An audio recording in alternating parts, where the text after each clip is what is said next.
If you've ever written a check that bounced, chances are you simply had to make the check good and perhaps pay a fee. But a grandmother from Atascadero recently found out you can end up behind bars if you don't take action.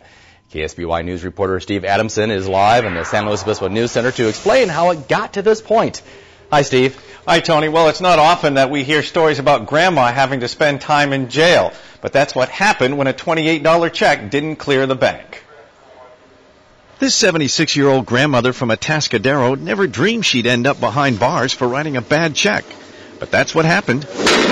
Well, you sit in your cell on the cement couch, which is not real warm as it is, and you get to read the nasty writings on the wall. Patsy Spence spent some time in a holding cell at the San Luis Obispo County Jail after bouncing a $28 check at a grocery store last March. Seeing my grandmother being taken in jail like that just killed me inside. The district attorney's office says the case escalated when Spence failed to respond to their letters and a missed court appearance. That happens, as I say, at least a dozen times a week, where court-ordered bookings, meaning the judge says we have to book this person.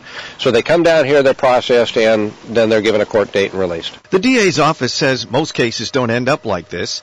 Their Economic Crimes Division gives bad check writers 30 days to pay. If that doesn't happen, there are consequences. A lesson this senior citizen learned the hard way. People do make mistakes, and they do write bad checks from time to time. And things can happen, but you never expect them to happen. And Spence says she tried to make good on the check originally before this whole process got to this point, but that was after she missed the first court date, or the original court date. So that's how she ended up going to jail. We're live in the newsroom. I'm Steve Adamson. Back to you, Tony. All right, Steve, thanks. And Spence has to make the original check good and pay an additional $50 by February 4th in order to resolve the case.